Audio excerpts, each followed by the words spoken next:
The US-led Artemis Accords continue to grow, with Estonia becoming the 45th nation to join. NASA's Europa Clipper mission finally launched on a SpaceX rocket, and it's going to reach Europa by early 2030. Many believe the leaking of Immaculate Constellation as an unacknowledged special access program focused on UFO crash retrieval operations is going to break the secrecy system and lead to catastrophic disclosure. Christopher Mellon, a former top Pentagon official, refers to motherships releasing drones that have been seen over major US military facilities. France and Germany formally joined Olympic Defender, which marks an important milestone in the expansion of a military alliance led by US Space Command.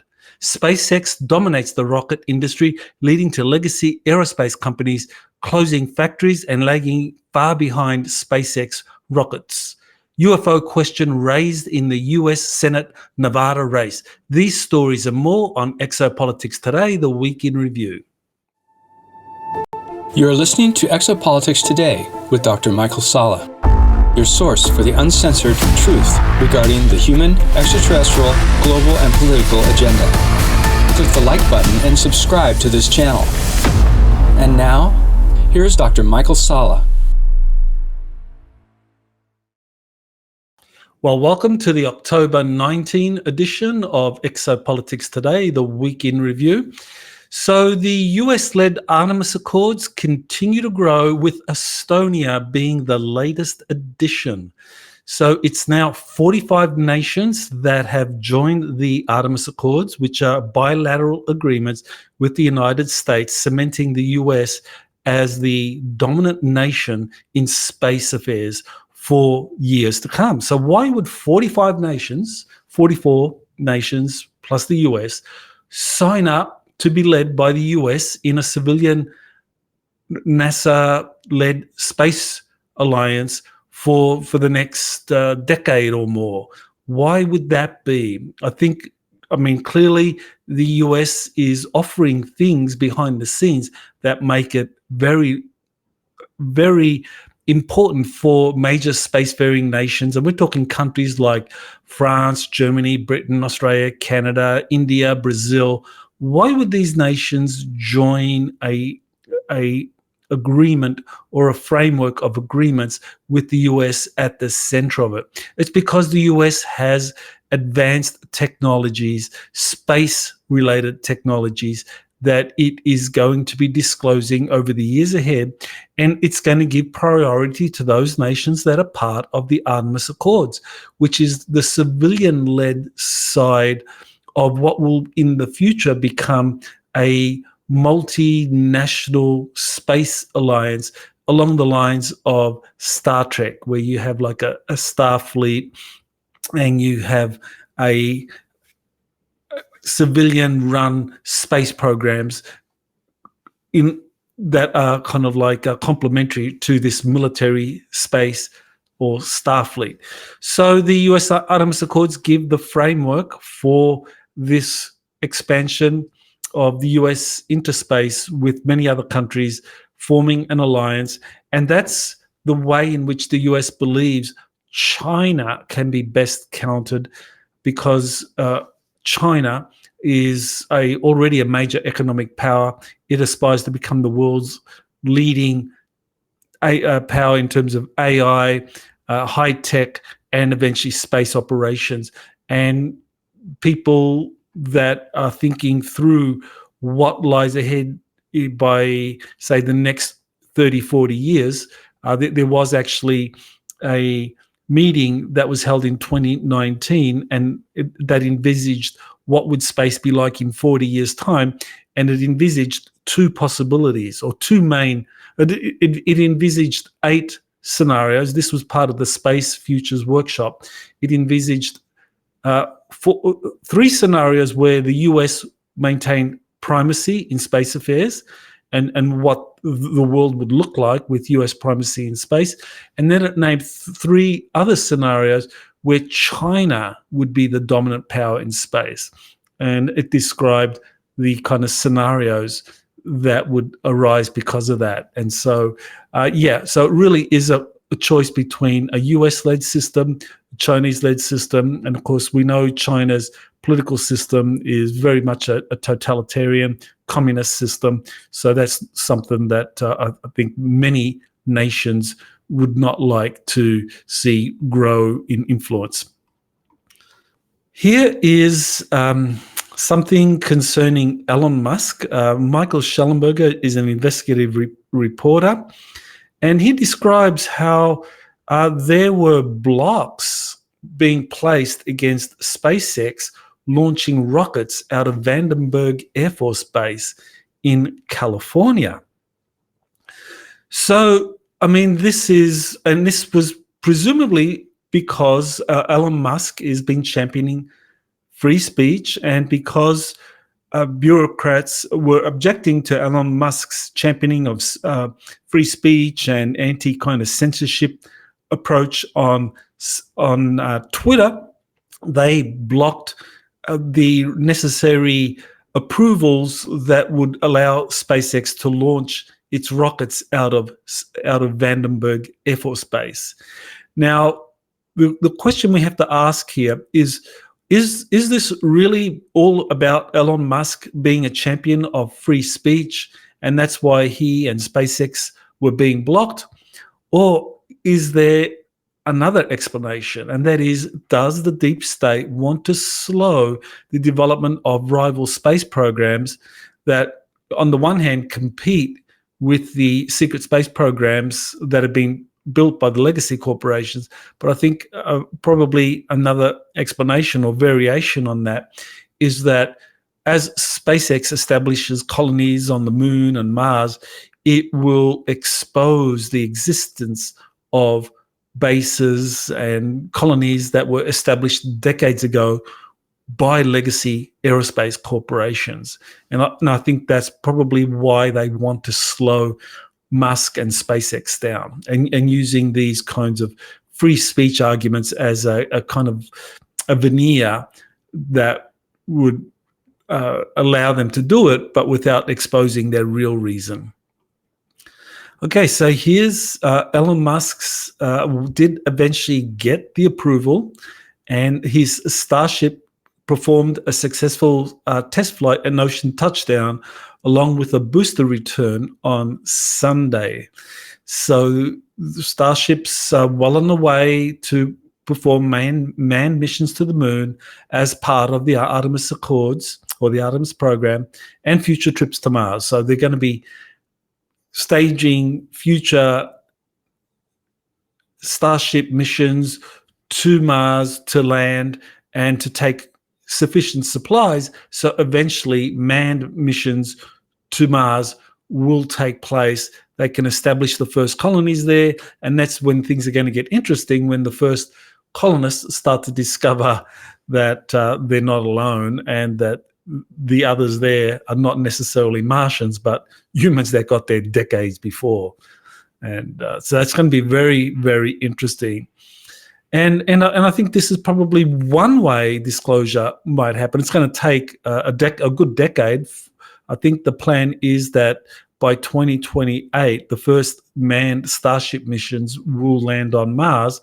But by then, if disclosure hasn't already happened, then we can imagine a SpaceX colony on Mars would probably identify certain things there that suggest that, yes, there is life on Mars. And at first it might not be clear what that life is. Is it extraterrestrial? But I think eventually it'll become clear that humans got there a long time ago. Okay, here's an interview I did with the grandsons of Daniel Morris Salter. And he was a career Air Force non-commissioned officer. He reached the command sergeant major rank. So he was an E9, which is a very high rank in the enlisted branch of the US Air Force. And he was, after his service, which involved electronic communications. He was then recruited into the National Reconnaissance Office and played a significant role in UFO crash retrieval operations. So this is someone who actually worked on crash retrieval operations, and when he retired, he was silent for a while, but then in the 1990s, he began to talk about what he had done, and that his job was to be part of this group of NRO officers that would intimidate witnesses into silence who had seen a UFO crash and were aware of extraterrestrial entities being recovered, or had seen the crash retrieval operation. And so his job was to go and silence them.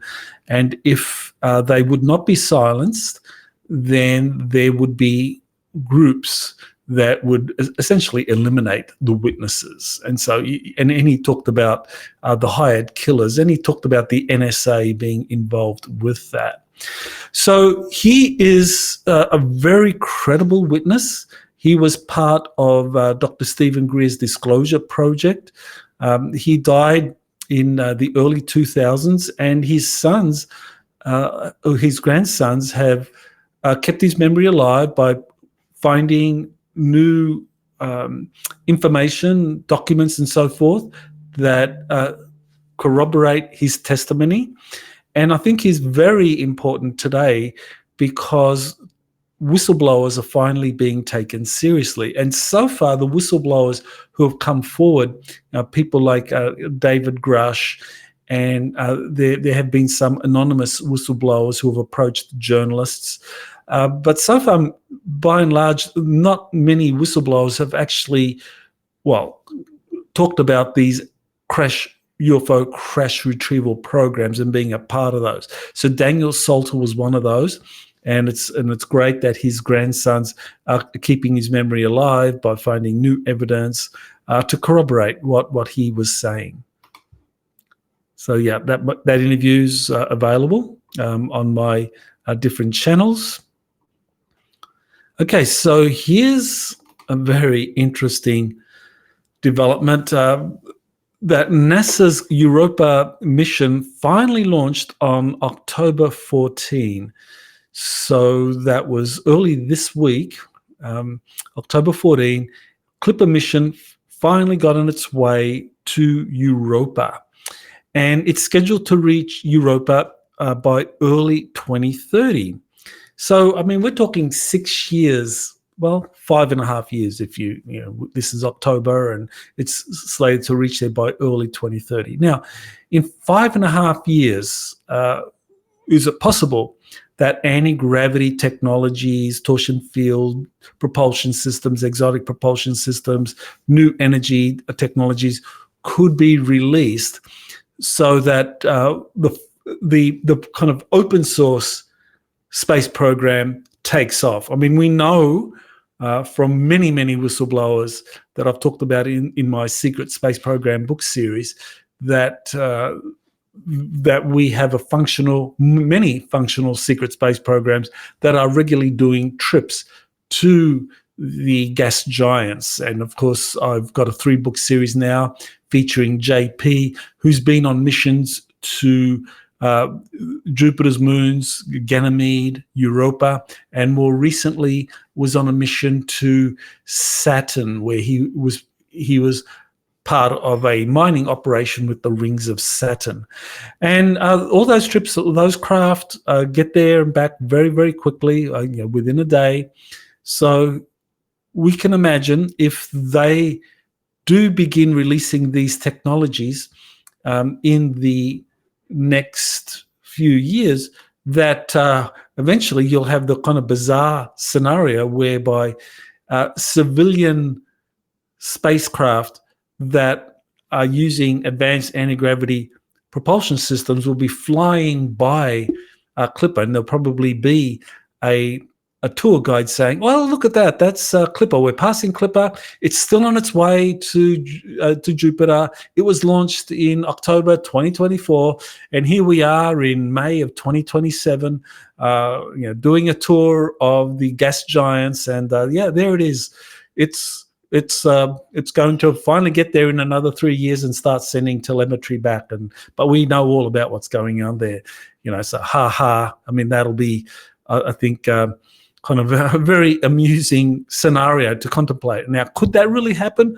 I think so. I think once these advanced technologies are disclosed, I think that the space sector is going to move ahead very, very quickly, and I think the innovations that are going to occur are going to make it possible for humans to be reaching the gas giants as part of some kind of space tour, civilian space tours by well before the end of this decade.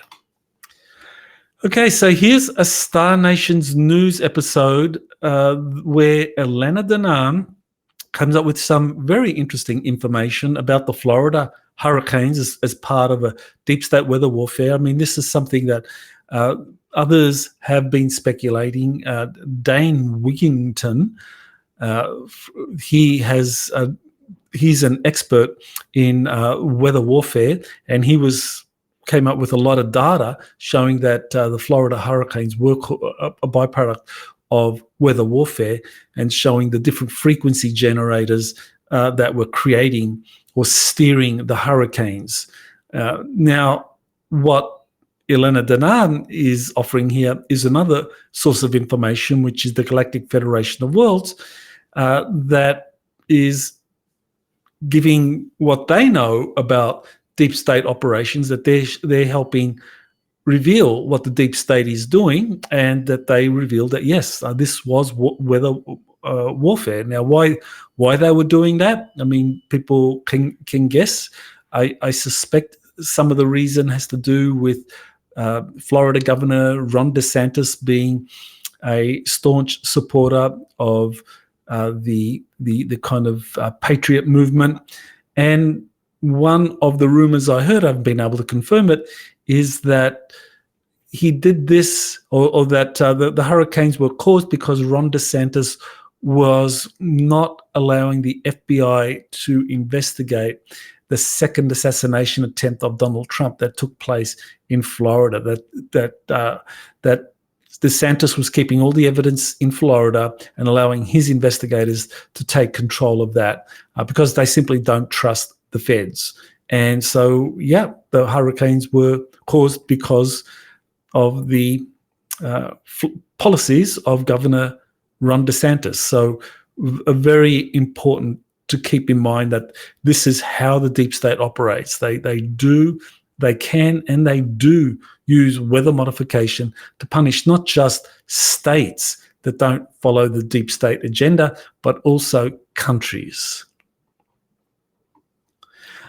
Okay, so here is something concerning the release of this Immaculate Constellation, which is an unacknowledged special access program that was focused on UFO crash retrievals.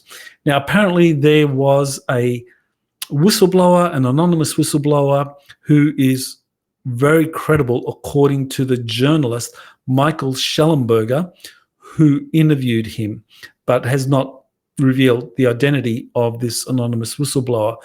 But apparently this whistleblower is ready to come forward that this Immaculate Constellation USAP is something that had not been previously disclosed. And so there's views that this could be the whistleblower revelation that breaks the secrecy dam, that this could lead finally to catastrophic disclosure. So this, I think, is a possibility, but we need to keep in mind that there's only been one anonymous whistleblower so far behind the leak. Now, this is where you have to ask yourself, why is it that journalists such as Michael Schellenberger and others, Ross Coulthart and George Knapp, Jeremy Corbell, focus on a lot of these whistleblowers that are talking about this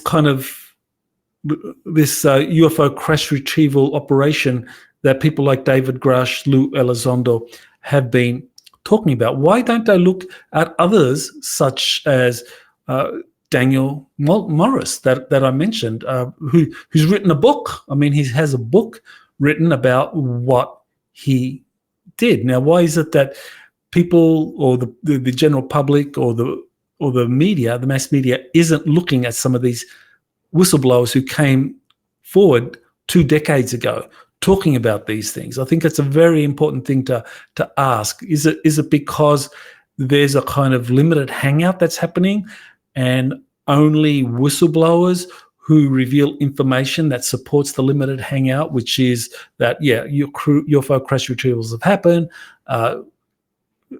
extraterrestrial biological entities have been recovered, and that these are being studied for reverse engineering programs, but nothing has been successfully reverse engineered so far. Whereas people like Daniel Salter say, no, it actually has been successfully reverse engineered. So that's why they're not looking at those whistleblowers, but sticking to ones that support the current narrative.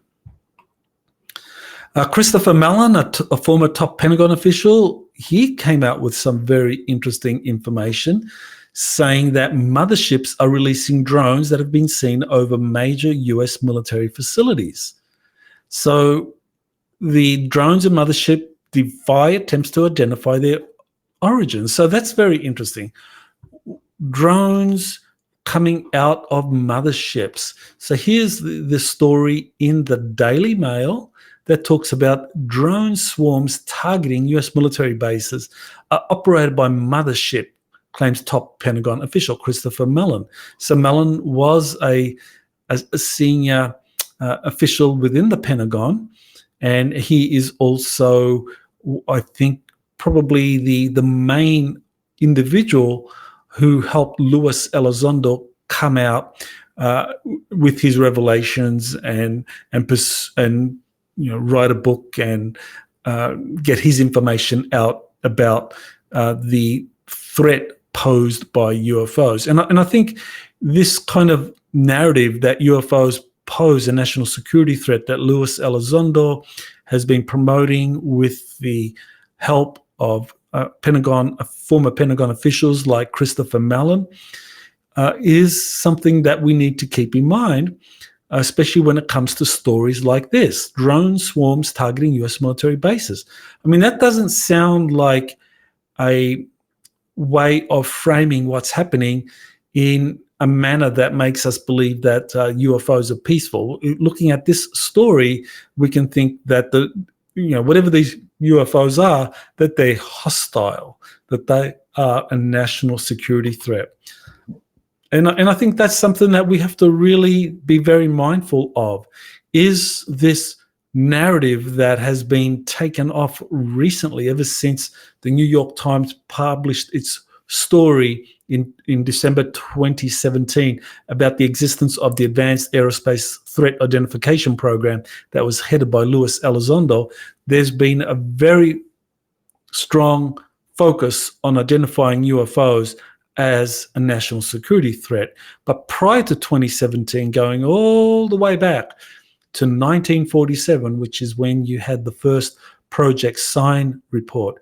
So that's 70 years from 1947 to 2017. 70 years, UFOs were considered not to be a national security threat. And UFO researchers were providing reams of data and pilot reports and radar tracking and other information saying that the UFOs were real and they needed to be taken seriously. But public officials, military officials were all saying, no, it's nonsense. These are not a national security threat. It's just Venus rising or something. Ha ha, you're a dope if you think that's a national security threat. But now all of a sudden, it's a national security threat. And so we're supposed to do a 180. Everyone's supposed to do a 180 to see these UFOs as a threat. And so Christopher Mellon, Luis Elizondo, and quite a number of others associated with the ATIP program are really pushing this UFO threat narrative. And why is that? Is it because they're genuinely not certain what these are? I don't think that's the case at all. Or is it because they're setting the stage for some kind of false flag UFO event? I think that is very possible. So France and Germany have formally joined Olympic Defender, and this marks an important milestone in the expansion of the military alliance led by US Space Command. Now, Olympic Defender, that really combines the space commands, which is the military space programs of the Five Eyes nations that have now been joined by France and Germany in a formal alliance to protect their mutual interests in space, and more importantly, be the enforcers for these safety zones that are envisaged in the Artemis Accords. Now, remember, the Artemis Accords involve 45 nations, and these nations, such as Estonia, which just joined and became the 45th, are very small, but others are quite large and have major spacefaring programs and also major military capabilities that are deployed in space. Now, if they all combine to form one unified military space command, which is what Olympic Defender sets out to do, then they will be all set to protect safety zones in outer space, moons, planetary bodies that are envisaged in the 45-nation Artemis Accords. So this is, to my mind, the core of what in the future will be something like Starfleet.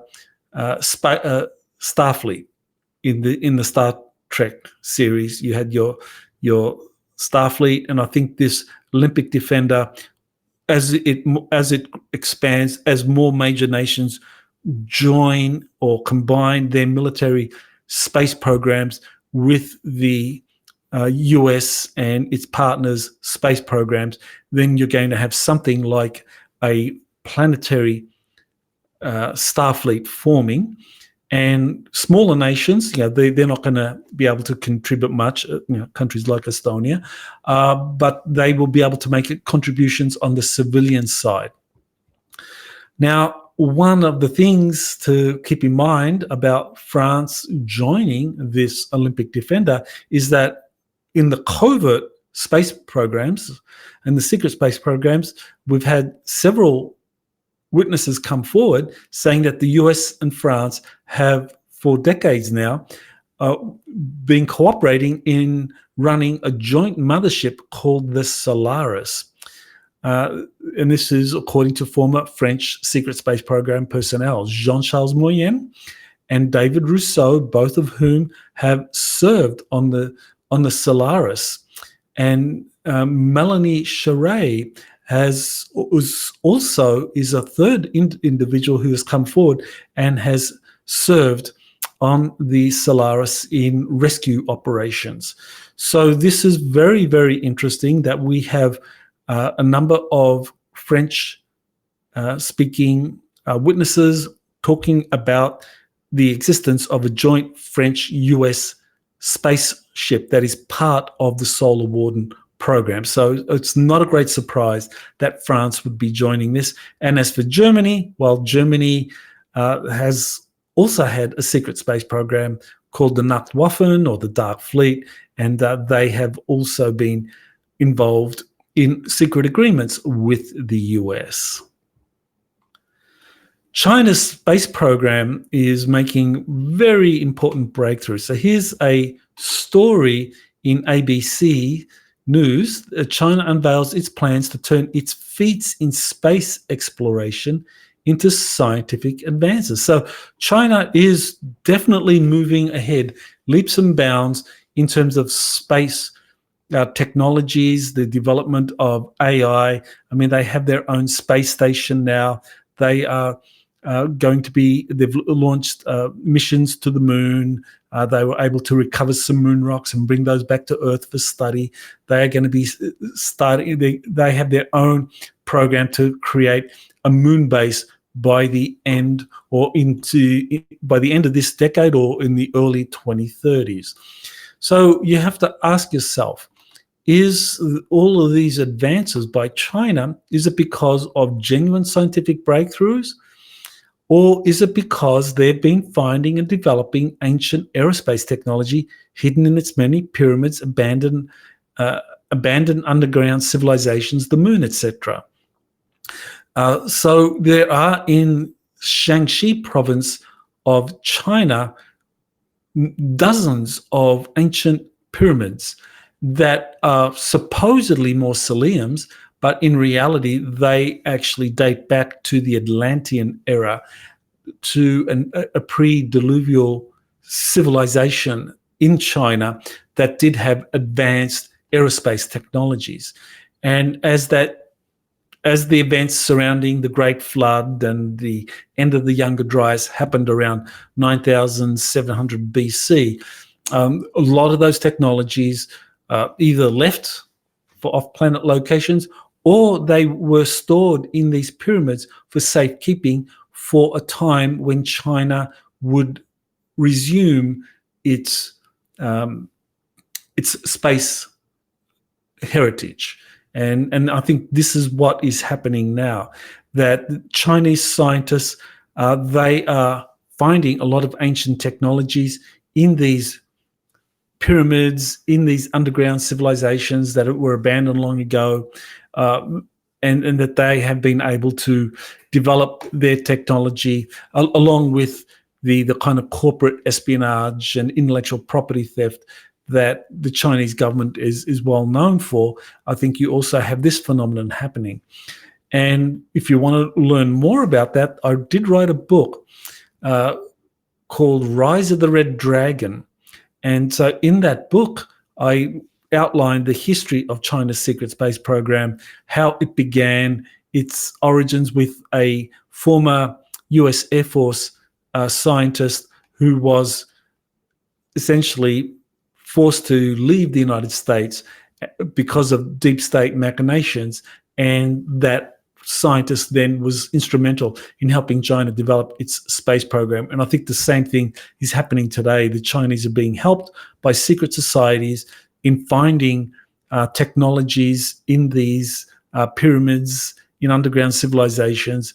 You have very high-level Chinese officials that are part of these secret societies, as well as the Communist Party, which has its own agenda. So the Weaponized, this is a podcast where Jeremy Corbell and George Knapp talk about various UFO-related issues. So they cover national security implications of recent whistleblower testimony, and now they did an episode talking about Immaculate Constellation and how they were aware of this program before it was released by Michael Schellenberger in his article that just came out earlier in this week. And so they are familiar with this UFO data gathering program, that it was designed to find out what was happening with UFO crash retrieval operations. And they believe that this upcoming congressional hearing scheduled for November 13, so that's about a week after the next presidential elections, is going to officially announce Immaculate Constellation's existence and how this will powerfully change things on a national level. As I mentioned earlier, some believe that this is going to lead to catastrophic disclosure. So, I mean, could that happen? Well, let's see. Now, what I found very interesting in this, and disturbing really, I mean, in this episode of Weaponized, is that Knapp and Corbell made it very clear that they didn't feel comfortable with the ARV term, the alien reproduction term. They suspected that this was disinformation associated with a questionable UFO researcher.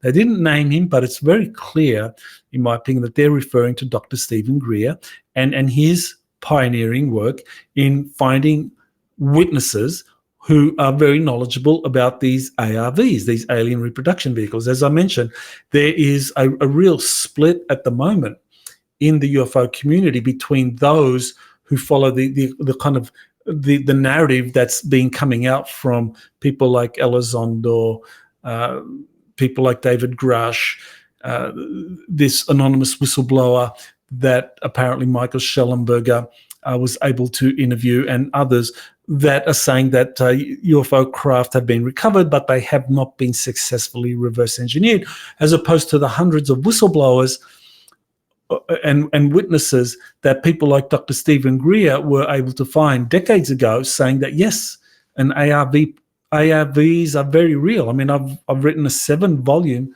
book series, Secret Space Programs, talking about ARVs and the different witnesses. And of course, now I have a 3-volume book series featuring JP, who was active US Army. He just recently retired, and he was part of these programs where ARVs were used. So what is going on here? Why are these, what appear to be very credible researchers, George Knapp, Jeremy Corbell, why are they dissing, or why are they dismissing Dr. Stephen Greer and his whistleblower testimony? And I think that the reasons are not very clear. I think that what we are seeing here is an attempt to create this kind of limited hangout where we adopt this narrative that UFOs have not been successfully reverse engineered, so they cannot be ours. They have to be somebody else's, whether it's a foreign nation or whether it's a extraterrestrial civilization or a crypto-terrestrial civilization or an interdimensional. So they're making it out to be very mysterious, enigmatic. We don't know who's behind the UFO phenomenon, whereas in truth, many of the UFOs that are being sighted now over the US are in fact reverse engineered craft built by legacy aerospace companies in the United States that are part of the secret space programs. So I think that what we have here is something that is very unjust and very suspicious, that the hundreds of whistleblowers that Stephen Greer and others have been able to find supporting the existence of alien reproduction vehicles, that's kind of like dismissed, not taken seriously at all by Knapp, Corbell, David Grush, Chris Mellon, and others. And that's very, very suspicious. Right, well, here we go. So the return of the Jedi Admirals webinar, everything is changing. Find out why. So here was a notice I put out for my webinar, which actually is today, later today. So you're watching this, and later today is this webinar where I talk about the existence of a US Navy secret space program involving, of course, alien reproduction vehicles. And I discussed the history of the US Navy's secret space program. There is quite a history to that, so I will spend a couple of hours walking you through the history of the Navy secret space program, beginning with a intelligence gathering operation out of Naval Air Station San Diego, that we actually have a credible witness, William Tompkins, who supplied documentation that such a program did exist, and he was a key figure in that program. So I'll be discussing that and what he and others learned about the Navy being helped by human-looking extraterrestrials in developing a secret space program, and that secret space program by the 1980s, 1990s was sending craft into interstellar missions. This is where the testimony of George Kavasilis comes in, and he is someone who is a contactee. He's also been involved with the US Navy secret space program more recently with the return of these Jedi admirals. And so he's familiar with the craft, the operations, some of the technologies, and what the goal is, and how this returning faction of the Navy's secret space program that have come back with incredibly advanced technologies, where the admirals that were leading those missions, or that fleet, that small fleet, have developed incredible mind powers and kind of like Jedi admirals, how they've come back and they're going to help overturn the deep state and the way it's controlling the planet. Now, I mentioned this information to Alex Collier, and he surprised me when he said that, yes, he knew about this. He knew about this faction of the US Navy that had come from deep space missions and exploration, enlightened, and that they were engaged in this kind of overall effort to remove the deep state from all power. And so that surprised me, and I invited both George and Alex to be part of this webinar, to be part of the panel, and then JP. Well, JP's been on several deep space missions. He's also been encouraged to join the Navy's secret space program. So he's got first-hand operational knowledge of some of these advanced technologies that are being used in the US Navy's secret space program. So he's also agreed to be part of the panel. So the panel will run for 2 hours, and then after the panel, there'll be a Q&A for about 45 minutes. So the whole thing will last close to 5 hours. So it's going to be on today. I think it's very reasonably priced. If you are a member of my Patreon channel, you actually get discounts. If you're a planetary patron, you'll get a 10% discount. If you are a solar patron, you get a 20% discount.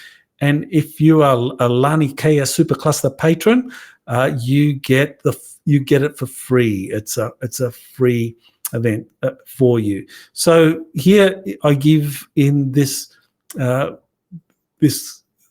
little article here, I explain why everything is changing with the return of the Jedi admirals. So definitely take a look at that. The links, you can find out about it just by going to my website, and just go click the register now, and that'll take you to the website. And there's a trailer you can watch. And actually, let's play the trailer for you. I think that's going to be something that's, some of you maybe haven't seen the trailer. So let's play that trailer for you now. In the early 1990s, the U.S. Navy sent 3 large spaceships into interstellar space. Each ship was commanded by an admiral, possessing uncompromising integrity and a vision of peaceful coexistence in the galaxy. Their Star Trek-like mission was to explore, meet, and trade with advanced extraterrestrial civilizations. The small fleet succeeded beyond expectations.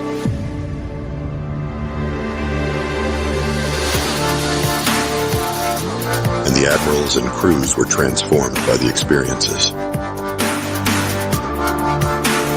In fact, the admirals developed Jedi-like abilities, and they gained advanced technologies for their ships, far ahead of anything possessed by the rest of the U.S. Navy's Solar Warden program. Today, the Jedi admirals and their fleet are back, bringing powerful allies to help guide and liberate humanity from the last vestiges of deep state and negative extraterrestrial influence.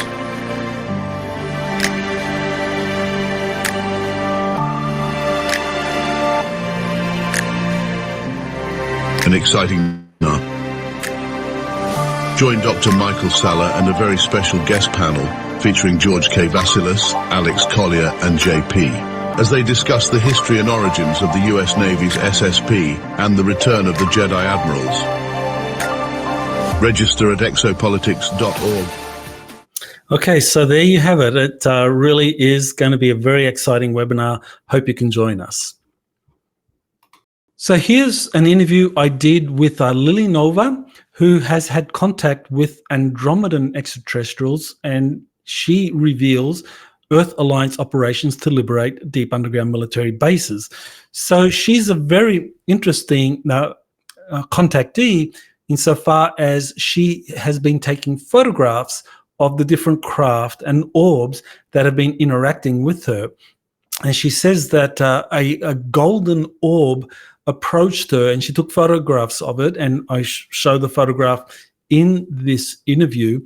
And when she communicated with the orb, she found that there was a tall female, a bald, lightly blue-skinned female that she says was Andromedan, or she was told that this individual is Andromedan.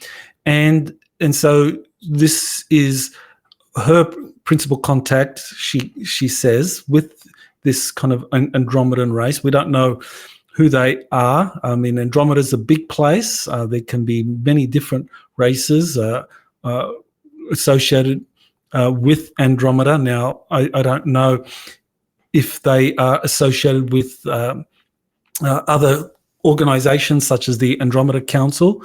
They may be a separate group altogether.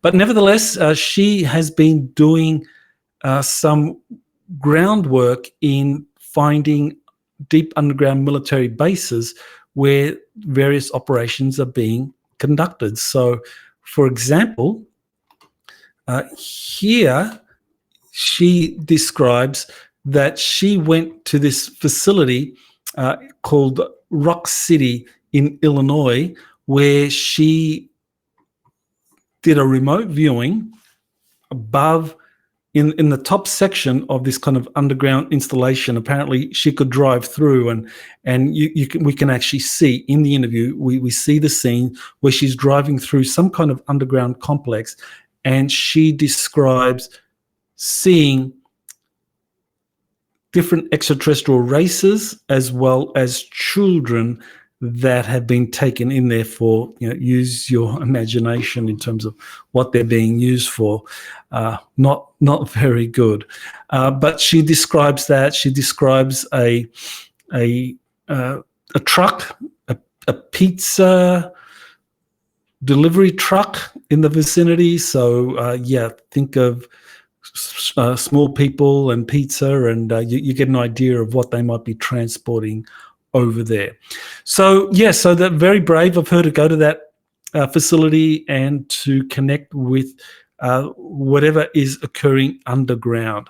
So she's a very interesting contactee. I think her photos and her efforts to do some groundwork in finding out what's happening in these different facilities is a very significant development. So that's Lily Nova.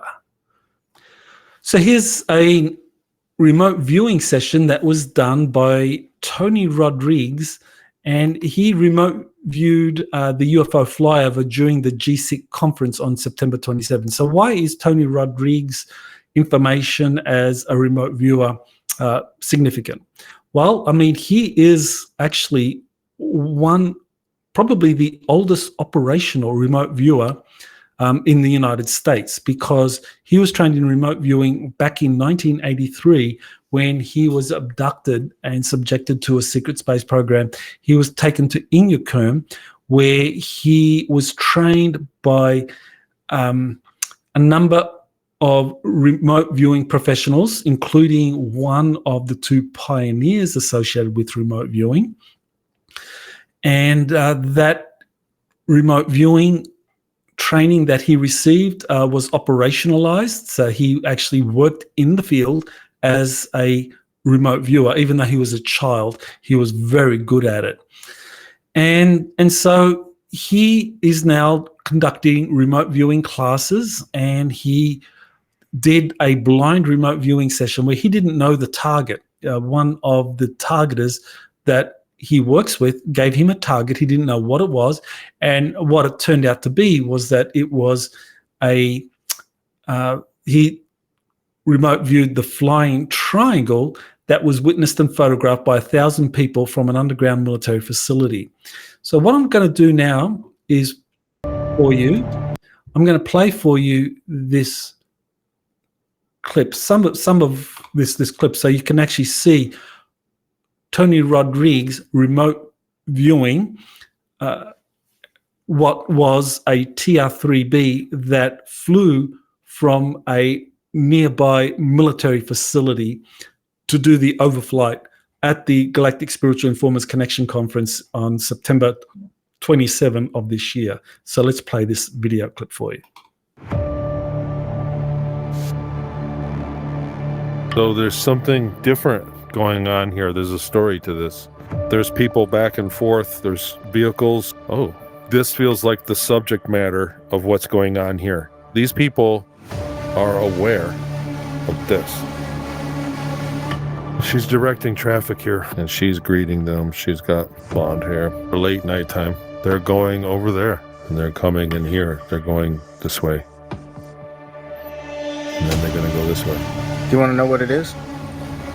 Sure. Yeah, let's do the reveal. All right, cool. So here's the target.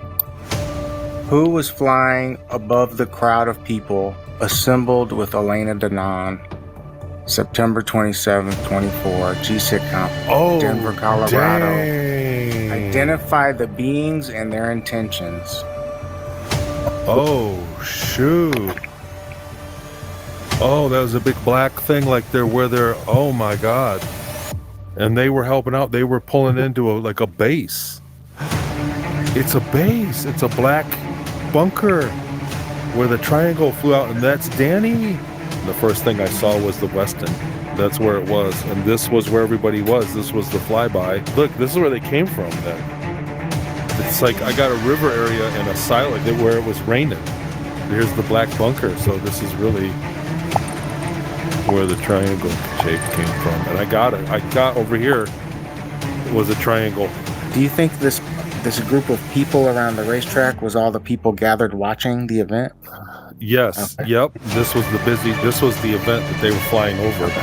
There's the Weston, and right here is where it was. There was an amphitheater. It was like this, and it was a downhill. It was a hill, and Danny guys were standing here, and we were standing right here, and they flew this way. That was the flyby. Wow, dude. So there you have it. This was a very impressive remote viewing session where Tony Rodriguez was able to identify the flying triangle that was sighted by up to 1,000 people, and that photographed and videotaped.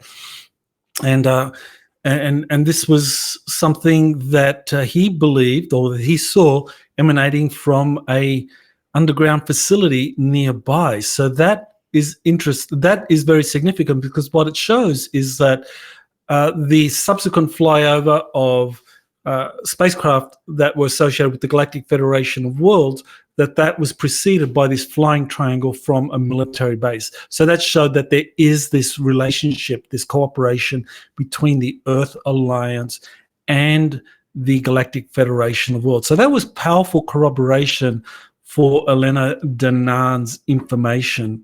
And I think this is, again, an important piece of investigation that corroborates that, yes, we are in the midst of this effort, or this cooperation between the Galactic Federation of Worlds and the Earth Alliance for disclosure. Okay, so here's something that I thought was very interesting from this article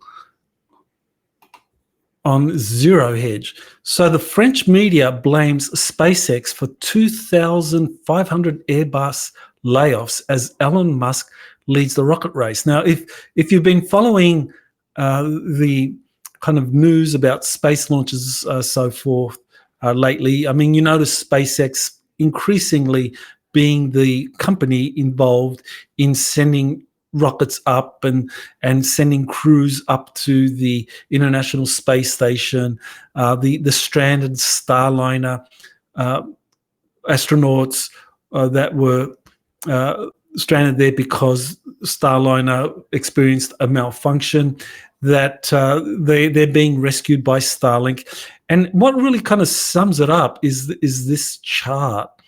And it shows you the incredible discrepancy between the number of rocket launches by SpaceX. So here you see SpaceX exploration technology, SpaceX.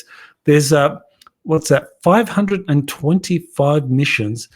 Then the next entity to be able, that had been sending rocket launches into space, is China's Aerospace Science and Technology Corporation, so China, and then you have the Russians, 24, and then you have a bunch of US companies, and so you see Rocket Lab 10 and so forth, United Launch Alliance 7. I mean, you compare these figures to SpaceX. Why is SpaceX proving to be so dominant when it comes to rocket propulsion technologies? So that's the question I ask here in this tweet. Why are legacy aerospace companies lagging so far behind SpaceX and laying off workers, as that article in Zero Hedge makes clear? Well, here's some explanations I thought kind of come to mind that we need to contemplate. So SpaceX has reached a deal with the Earth Alliance to build future space hardware in secret agreements involving extraterrestrial life. And so the Jupiter Accords. So this is something that was first revealed by Elena Danaan. She was given this information, and this was verified to a certain extent by others, such as JP, US Army, who was taken on a mission to meet with extraterrestrials that had recently arrived and parked around Jupiter. And so these secret agreements that have been reached essentially identified Earth-based aerospace companies that had been working with the deep state and therefore part of the problem, as opposed to newer aerospace companies such as SpaceX and other corporations such as, say, Blue Origins, that's Jeff Bezos's space company, that these newer companies, that they are the ones that have been chosen to build the future space hardware. And we're talking about fleets of anti-gravity, torsion field, exotically propelled propulsion systems of future generations of spacecraft. And that what Elon Musk is doing is that he is building up the infrastructure so that the Earth can make a very rapid transition from rocket propulsion technologies to these exotic propulsion technologies. And so this is why his company is taking off, because people behind the scenes involved in the aerospace industry, what they're hearing is that SpaceX is the future, and legacy aerospace companies such as Boeing, General Dynamics, Northrop Grumman, they are the past, and that they might not survive. The second explanation, SpaceX's reusable rockets will lead to the colonization of Moon and Mars. I've already talked about that by 2028. The plan is to send some of these starships to Mars, and that these reusable rockets will lead to the colonization of the Moon and Mars, and they're going to force disclosure, because you can't hide a secret space program on the Moon and on Mars if you have companies like SpaceX establishing colonies and bases on the Moon and Mars. So this is going to force the disclosure process forward, and this will discredit aerospace companies, and they'll lose global support, and that's already happening. The third is legacy aerospace companies are associated with the deep state, that they're losing the global war against the Earth Alliance, and they'll be the big losers with the ET UFO disclosure. So this explains to me why we're watching these major aerospace companies like Airbus in Europe losing ground to SpaceX. Why would that be? Because Airbus is part of this kind of deep state consortium of corporations that have been part of the secrecy system for decades, and they are going to be the big losers, because SpaceX is working with these positive extraterrestrials organizations such as the Galactic Federation to bring about disclosure. And the fourth explanation is that, well, maybe just that legacy aerospace companies are putting all their resources into building classified anti-gravity space fleets, as rockets are antiquated technology, that they simply can't keep up.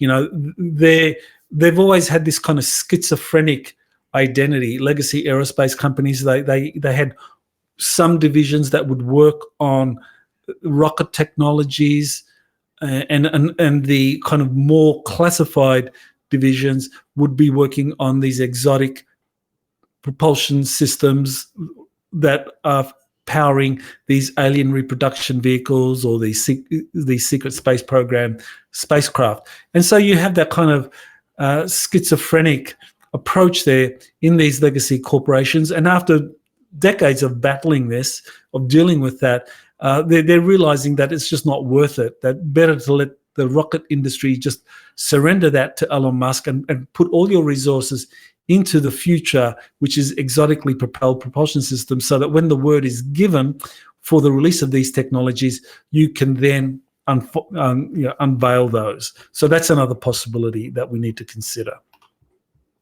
Okay, so here we have something that I thought was very, very interesting. This is UFOs appeared as a legitimate topic at a US Senate debate for the state of Nevada.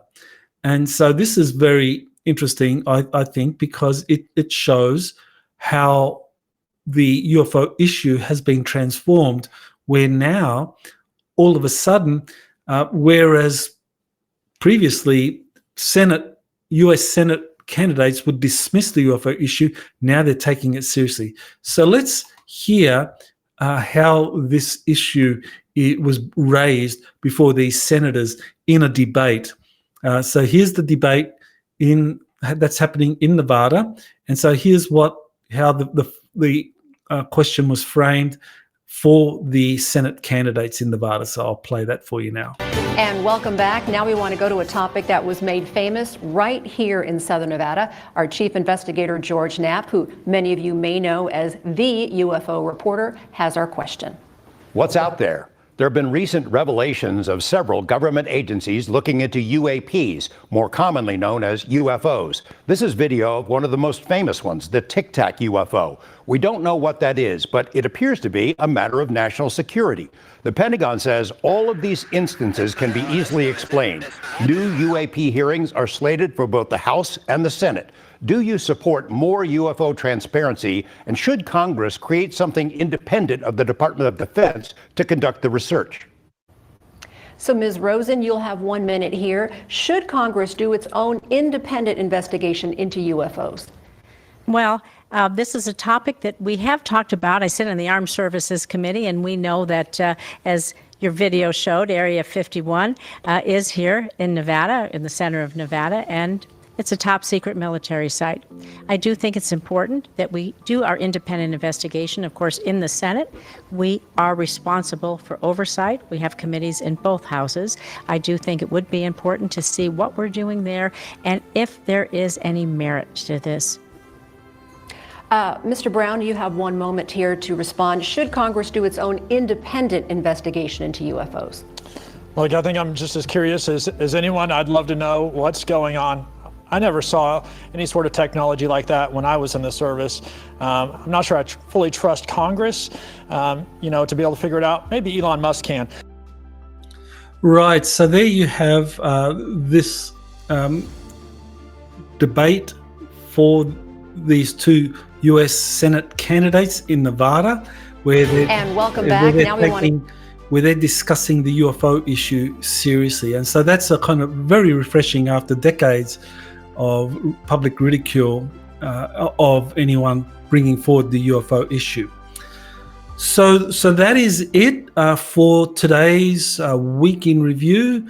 Don't forget, I have a webinar later today starting at 3 p.m. Eastern Standard Time. That's noon for the Pacific. And also, big shout out, thank you for all my Patreon subscribers. I mean, you do get discounts if you register for this webinar, which will be taking place on Crowdcast. So thank you again, and I look forward to seeing you next week.